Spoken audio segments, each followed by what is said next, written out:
Hello friends, आज का ये वीडियो पब्लिक स्पीकिंग स्किल्स पर होने वाला है और इसके लिए मैं आप सबको एक बुक सजेस्ट करूंगा जिसका नाम है success and you, written by mister Ravi Sharma, that is me myself. Friends, दोस्तों, पब्लिक स्पीकिंग की बात करें तो ये कोई इनबॉर्न या यूँ कहें कि जन्मजात गुण नहीं है। आप जानकर खुश होंगे कि ये एक लगातार कोशिश के जरिए सीखे जाने वाली स्किल है। जैसे घंटों पानी में रहकर माइकल फेल्प्स विश्व के सबसे तेज स्विमर बन गए, कई घंटों के जबरदस्त और लगातार प्रयास से उसेन बोल्ट सबसे तेज दौड़ने वाले धावक बन गए।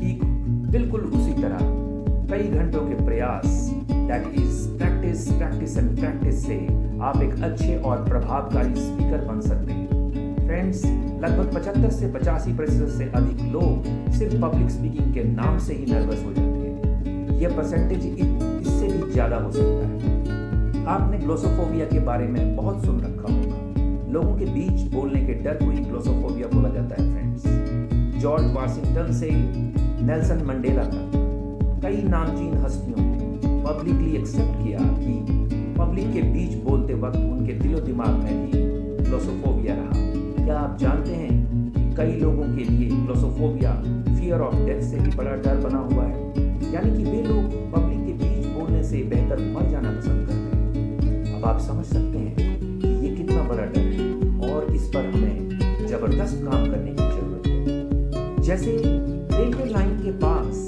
चल रहे पशुओं को कई बार आप ध्यान से देखें तो आप देखेंगे कि उनके सामने से तेज रफ्तार ट्रेन निकल जाती है और उनके कानों पर जैसे जू तक नहीं रहती, जबकि कुछ ही मीटर दूर बंधे हुए पशु ट्रेन की थर्राने की आवाज सुनकर डर से उछल कूद करना शुरू कर देते हैं। चलिए जानते हैं कि कौन कौन सी पब्लिक स्पीकिंग स्किल्स हैं। अगर आप सीख रहे हैं तो आपकी लाइफ काफ़ी हद तक आसान और सक्सेसफुल बन सकती है। ध्यान रहे, अगर आपका अपने ब्रेन से अनइंटरप्टेड सामंजस्य बना रहे तो आपकी पब्लिक में डिलीवरी शानदार होना तय है, बशर्ते कि आपको तैयारी और कंटेंट पर शानदार ढंग से काम करना पड़ेगा। इसके साथ साथ मैं आप सबसे रिक्वेस्ट करूंगा कि आप मेरे चैनल को सब्सक्राइब करें, बेल को दबाएं और नोटिफिकेशन पाएं मेरे वीडियोस की। चलिए let's start. So friends,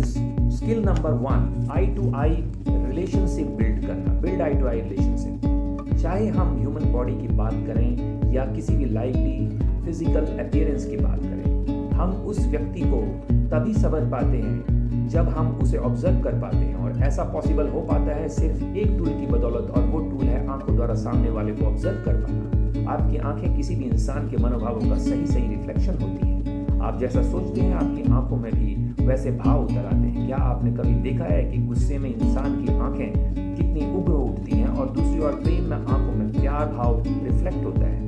I to eye relationship build करके आप दूसरे व्यक्ति में कॉन्फिडेंस का भाव भी पैदा कर सकते हैं। तो अब से जब भी आप सामने वाले से बातें करें तो कोशिश करें कि उसकी आंखों में आंखें डालकर बात करें, पर ध्यान रहे फ्रेंड्स, आंखों में आंखें डालकर बात करने का मतलब उसे घूरना बिल्कुल नहीं है। Skill 2, good understanding of current topics like happenings all around. आपका आपके आसपास होने वाली घटनाओं से पूरी तरह से अवगत होना बहुत जरूरी है फ्रेंड्स, क्योंकि कोई भी डिस्कशन तब तक आगे नहीं बढ़ सकती जब तक कि आपको current topic like happenings all around की पूरी जानकारी ना हो। जनरली देखा गया है कि लोग पब्लिक गैदरिंग में अपने आसपास होने वाली घटनाओं की अधिकतर ही जिक्र किया करते हैं। फिर वो पॉलिटिकल टॉक्स हो सकती हैं, रिलीजन से जुड़ी बातें हो सकती हैं, एजुकेशन या फैमिली या अपने आसपास से जुड़ी बातें हो सकती हैं। सो अगर आपके पास बात करने के लिए सही कंटेंट हो तो आप लोगों के बीच पॉपुलर हो जाते हैं। ज़्यादा इन्फॉर्मेशन का होना दिखाता है कि आप ज़्यादा सचेत हैं। जिन लोगों के पास कंटेंट की कमी होती है वो बातचीत को आगे नहीं बढ़ा पाते। बातचीत बढ़ाने के लिए आपके शब्दों में व्हाई, हाउ, किस तरह जैसे डिटेल्ड आंसर क्वेश्चंस पूछें, जिससे आपकी बात जो है वो आराम से आगे बढ़ सके फ्रेंड्स। सो अब हम नेक्स्ट स्किल के ऊपर आते हैं और ये स्किल है स्किल नंबर 3, और ये स्किल का नाम है, जो बहुत ही इंपॉर्टेंट स्किल है फ्रेंड्स, और ये स्किल आपको चैंपियन बना सकती है। ये एक मास्टर स्ट्रोक स्किल है और इसका नाम है act confident in your body language and in your talks. याद रखें, कॉन्फिडेंस तभी आएगा जब आप पूरी तरह से तैयार होंगे दोस्तों। एग्ज़ाम देने वाला वो बच्चा कॉन्फिडेंट होता है जिसने 100% तैयारी करके रखी है, बजाय उस बच्चे के जिसकी तैयारी आधी अधूरी है।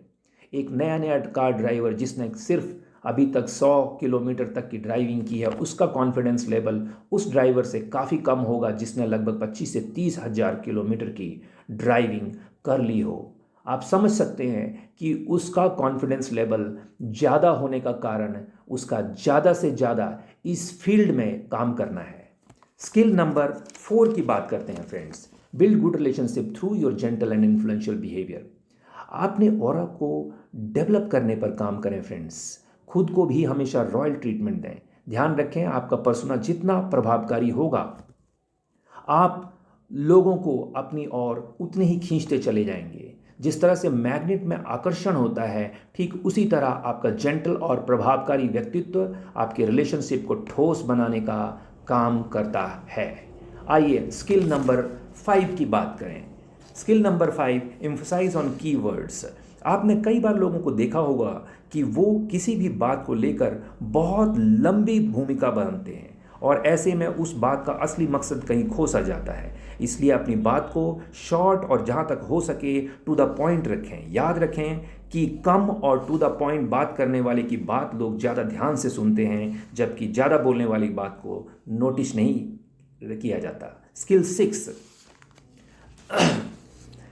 Never miss chance to speak whenever possible in public. किताबें पढ़कर आपको पानी में तैरने की सारी ट्रेनिंग तो मिल जाएगी, पर स्विमिंग सीखने के लिए आपको पानी में उतरना ही होगा फ्रेंड्स। इसका कोई भी विकल्प नहीं है। इसी तरह पब्लिक स्पीकिंग को मास्टर करने के लिए आपको पब्लिक को ज़्यादा से ज़्यादा फेस करना ही होगा। आप जितना लोगों के बीच बोलने की प्रैक्टिस करेंगे, यकीन माने आप उतना ही बेहतर होते जाएंगे। यकीनन आपकी दूसरी स्पीच आपकी पहली स्पीच से कहीं बेहतर होगी। बस ये ध्यान रखें कि जिस सब्जेक्ट का आपको नॉलेज हो, जानकारी हो, उसी को बोलने में आपकी स्पीच खास होगी। बस ये ध्यान रहे कि आपके पास अपने सब्जेक्ट की पूरी तरह समझ होने चाहिए और सुनने वाले को भी कुछ नया जानने को मिलना चाहिए।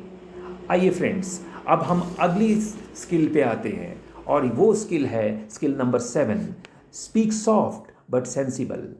मीनिंगफुल बात अगर सॉफ्टली कही जाए तो वो ज़्यादा एक्सेप्टेबल हो जाती है। याद रखें, फोर्सफुल एक्सेप्टेंस ज़्यादा देर तक नहीं टिकता।